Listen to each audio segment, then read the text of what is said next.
Hello बच्चों, आज हम ट्वेल्थ फिजिक्स का चैप्टर फर्स्ट स्टार्ट करने जा रहे हैं। इलेक्ट्रोस्टैटिक्स। इलेक्ट्रोस्टैटिक्स बच्चों फिजिक्स की वो ब्रांच है जिसमें हम इलेक्ट्रिक चार्जेस की स्टडी करते हैं जब वो रेस्ट पर होते हैं। It is study of charges at rest. Electric charges के बारे में बच्चों आपने सुना होगा। कुछ एग्जाम्पल हम यहाँ देख लेते हैं। ठंड के दिनों में अगर आपने कोई नायलॉन की स्वेटर सोते वक्त जब उतारते हैं तो आपको कुछ स्पार्किंग का एहसास होता है, या कोई कूलर है, फ्रिज है, उसके शार्प एज से आपको हल्का सा इलेक्ट्रिक शॉक लगता है, या एक एलईडी टीवी स्क्रीन के ऊपर अगर आप हाथ से टच करोगे तो वहां भी आपको हल्का सा इलेक्ट्रिक शॉक लगता है। और कई सारे एग्जाम्पल है बच्चों। ये ऐसा क्यों हुआ? जहां पर आपने छुआ वहां इलेक्ट्रिक चार्ज एक्यूमुलेट हो गया था, इलेक्ट्रिक चार्ज इकट्ठा हो गया था फ्रिक्शन की वजह से। वो हम बाद में डिस्कस करेंगे। जो इलेक्ट्रिक चार्ज टीवी स्क्रीन पर या किसी मेटल के शार्प एज पर एक्यूमुलेट हो गया था, जब आपने उसको छुआ तो इलेक्ट्रिक चार्ज वो आपकी बॉडी के थ्रू डिस्चार्ज हो गया और उसकी वजह से आपको हल्का सा इलेक्ट्रिक शॉक लगा। तो ये बच्चों कुछ एग्जाम्पल हैं इलेक्ट्रिक डिस्चार्ज के। जो लाइटनिंग है, जो बिजली चमकती है आसमान के अंदर, वो भी एक कॉमन एग्जाम्पल है इलेक्ट्रिक डिस्चार्ज का। और कई कॉमन एग्जाम्पल बच्चों आपने देखे होंगे, जैसे जब आप एक ग्लास रोड को किसी सिल्क के कपड़े के साथ रब करते हैं तो हम क्या पाएंगे? वो ग्लास रोड पेपर के कुछ पार्टिकल्स को, कागज के टुकड़ों को या कुछ ड्राई लीव्स को अपनी ओर अट्रैक्ट करना शुरू कर देती है वो ग्लास रोड। उसी प्रकार बच्चों प्लास्टिक कोम्ब है, प्लास्टिक का बना हुआ कंगा, उसको अगर आपने ड्राई हेयर पर फेरा में से पास करवाया तो हम क्या पाएंगे? वो plastic comb electric charge gain कर लेता है और वो मिट्टी के स्मॉल पार्टिकल्स को, पेपर को अपनी ओर अट्रैक्ट करना शुरू कर देता है। तो बच्चों ये जो प्लास्टिक कोम्ब है या ग्लास रोड है, ये जो ऑब्जेक्ट्स हैं इनको हम क्या बोलेंगे? These are said to be electrified या these are said to be charged. ये चार्ज्ड हो चुकी हैं, इन्होंने इलेक्ट्रिक चार्ज गेन कर लिया है।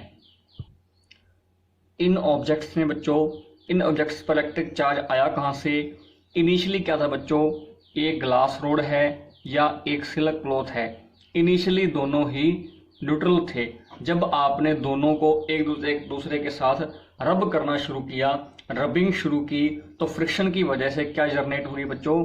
हीट जनरेट होगी।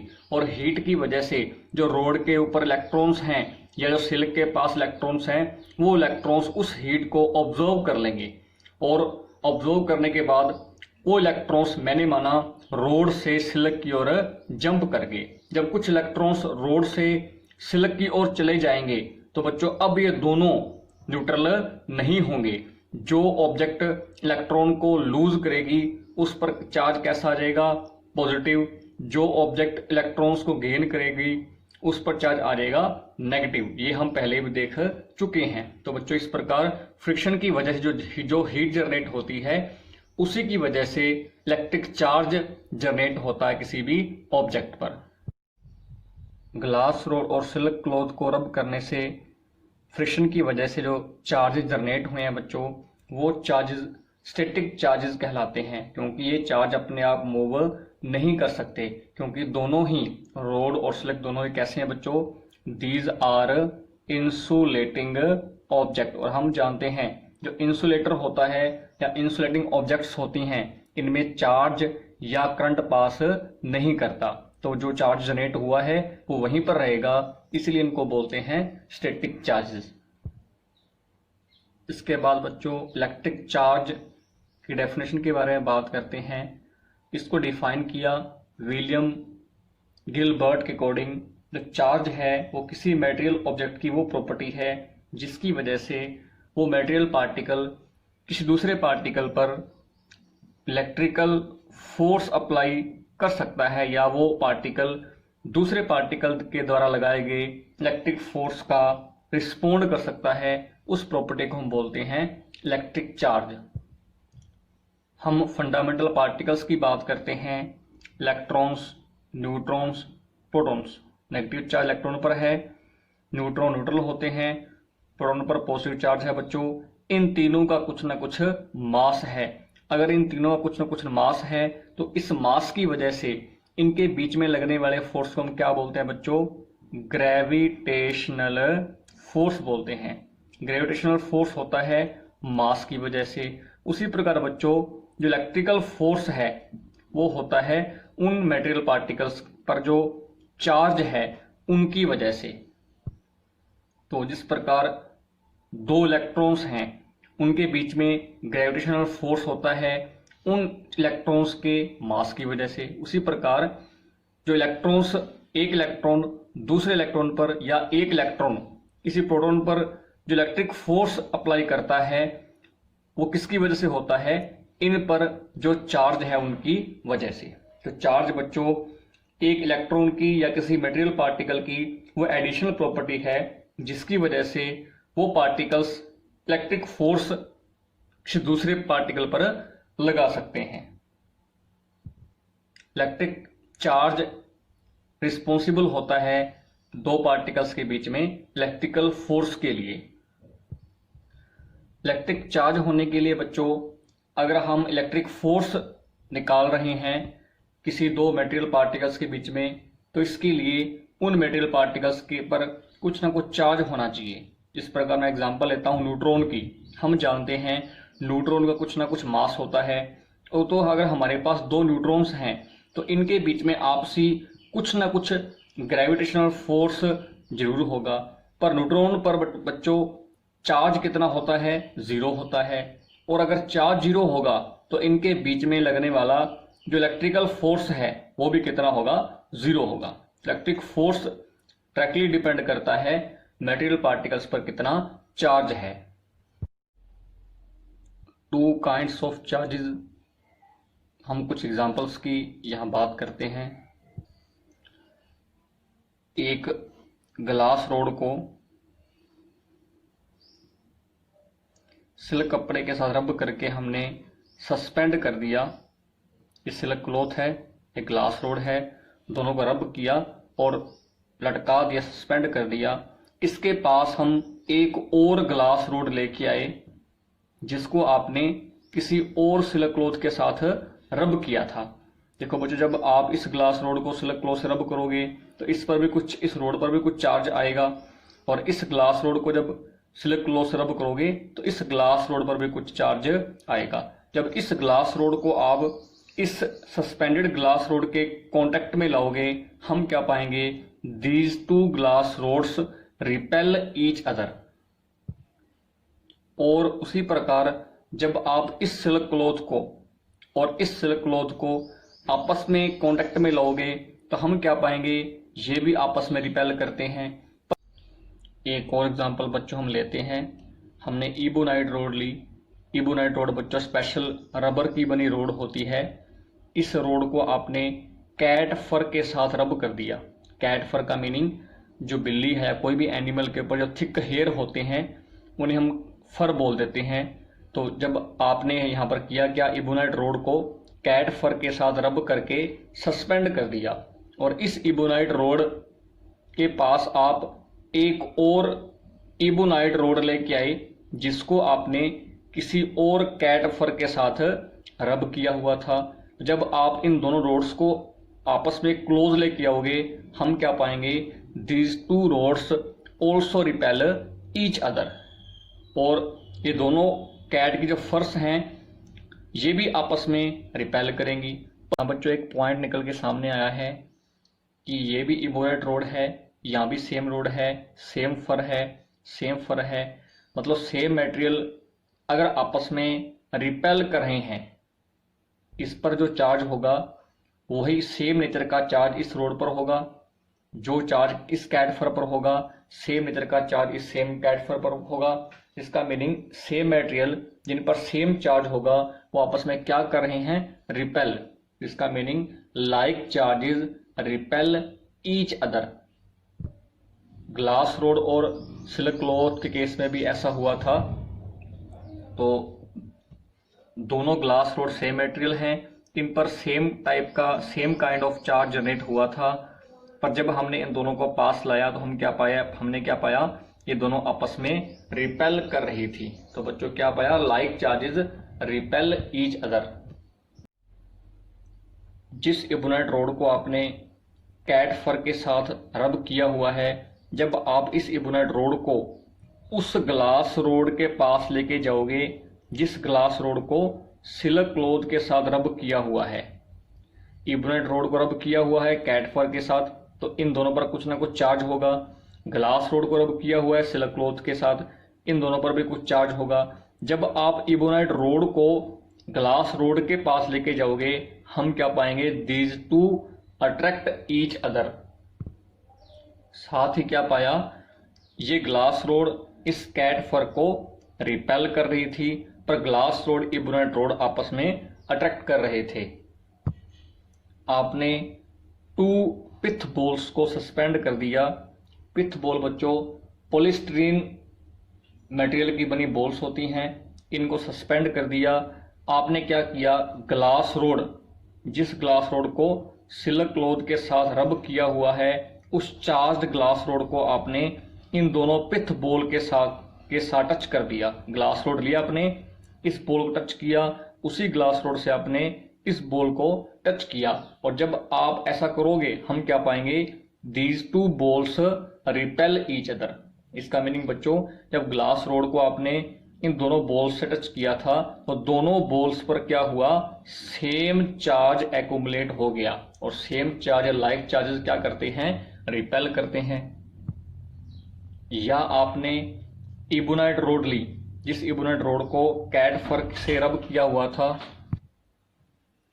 रब करने से इन पर इबोनाइट रोड पर कुछ ना कुछ चार्ज आ गया। अब उस रब की हुई इबोनाइट रोड को आपने इन दोनों पिथ बॉल से बार बार टच कर दिया, और फिर हम क्या पाएंगे, ऐसा करने पर भी वो पिथ बॉल्स आपस में फिर भी रिपेल करेंगी, क्योंकि बच्चों जो इबोनाइट रोड है उसी से आपने इन दोनों बॉल्स को टच किया और सेम चार्ज एक्यूमुलेट हुए और same charge like charge repel करेंगे।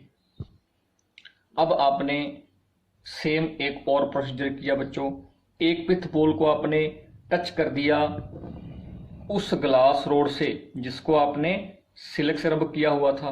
ग्लास रोड लिया आपने, इस ग्लास रोड को सिल्क से रब किया, उस ग्लास रोड पर कुछ चार्ज आ गया, उसके बाद आपने उस ग्लास रोड को टच किया इस फर्स्ट पिथ बॉल से। सिमिलरली आपने एक इबोनाइट रोड ली, इस इबोनाइट रोड को आपने रब किया कैट फर से, तो ऐसा करने पर इस इबोनाइट रोड पर कुछ चार्ज आ गया, और इसके बाद आपने इस इबोनाइट रोड को सेकंड पिथ बॉल से टच कर दिया, और जब आप दोनों बॉल्स को पास में लाओगे, अब हम क्या पाएंगे, these 2 balls attract each other. इसका मीनिंग बच्चों, क्योंकि जो ग्लास रोड है वो अलग मटेरियल है, इबोनाइट रोड है वो अलग मटेरियल है, दोनों पर जो चार्ज है वो अलग अलग नेचर का है, और अलग अलग नेचर का जो चार्ज होगा बच्चों वो आपस में क्या करेगा, अट्रैक्ट करेगा। इसका meaning unlike charges attract each other. तो ये जो बच्चों एग्जाम्पल आपको दिखाए गए हैं, ये साइंटिस्टों की कई सालों की कठोर मेहनत का नतीजा है। ये एकदम से हल नहीं हो गए सामने आगे, उन्होंने ऐसा जानने के लिए काफ़ी ध्यानपूर्वक एफर्ट्स किए हैं, एक्सपेरिमेंट्स परफॉर्म किए हैं, उनके बेस पर हमें रिजल्ट सामने उन्होंने ये ला के दिया है कि like charges attract repel each other and unlike charges attract each other, और दो प्रकार के चार्ज नेचर में पाए जाते हैं, positive charge and negative charge. इसकी हम बात करते हैं।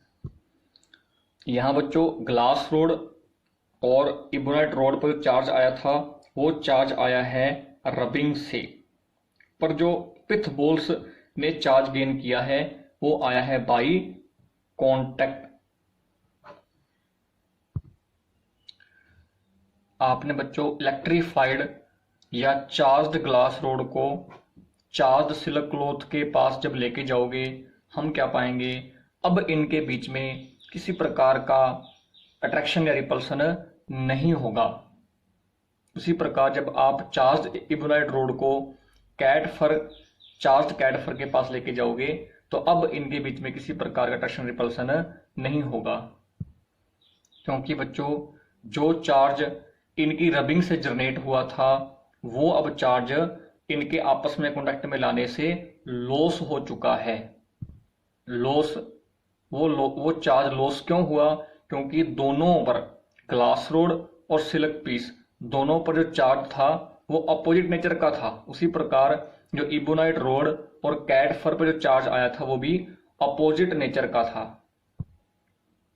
और जब आपने इन दोनों अपोजिट नेचर के चार्जेस को अपने पास में लाए, कॉन्टैक्ट में लाए, तो वो आपस में क्या हो गए?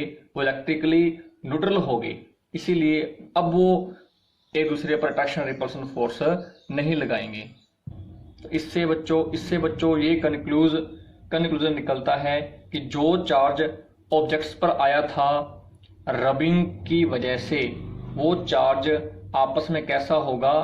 Equal and opposite. क्योंकि बच्चों जब आप उन दोनों को आपस में पास में लाओगे, दोनों चार्ज को पास में लाओगे जिन पर अपोजिट चार्ज था, वो अब आपस में अट्रैक्शन रिपल्सन नहीं दिखा रही। इसका मीनिंग उनका चार्ज अब लॉस्ट हो चुका है। वो जो चार्ज है वो कैसा था? इक्वल एंड अपोजिट नेचर का था। इसीलिए उन्होंने एक दूसरे के इफेक्ट को न्यूट्रलाइज कर दिया, नलीफाई कर दिया।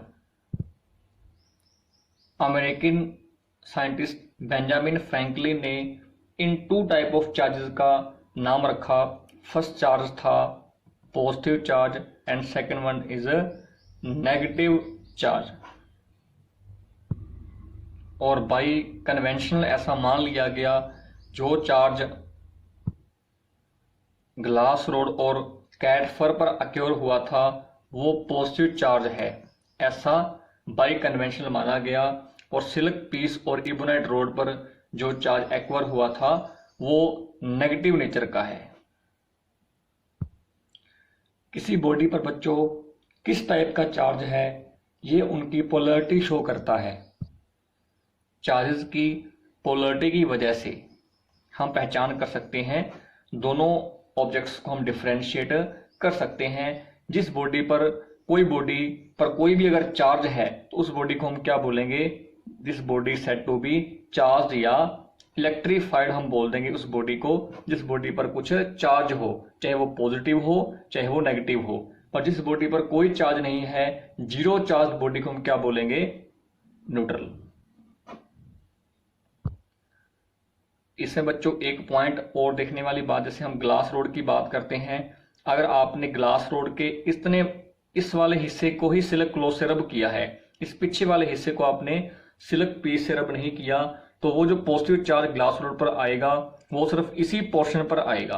वो पॉजिटिव चार्ज इस पोर्शन पर आ गया, अब वो पॉजिटिव चार्ज बाकी इस ग्लास रोड के बाकी पोर्शन पर मूव नहीं करेगा। क्यों मूव नहीं करेगा? क्योंकि बच्चों ग्लास रोड एक प्रकार का इंसुलेटर है, इंसुलेटिंग मटेरियल है, वो चार्ज अपने आप मूव नहीं कर सकता। इस चार्ज को हमने क्या नाम दिया था? Static charge. तो ये सिर्फ उसी पोर्शन पर रहेगा जिस पोर्शन को आपने रब किया है किसी दूसरे क्लॉथ से। तो आज के लिए बच्चों इतना ही। इस बेसिक पॉइंट्स को आपने ध्यान से देखना है। Thank you.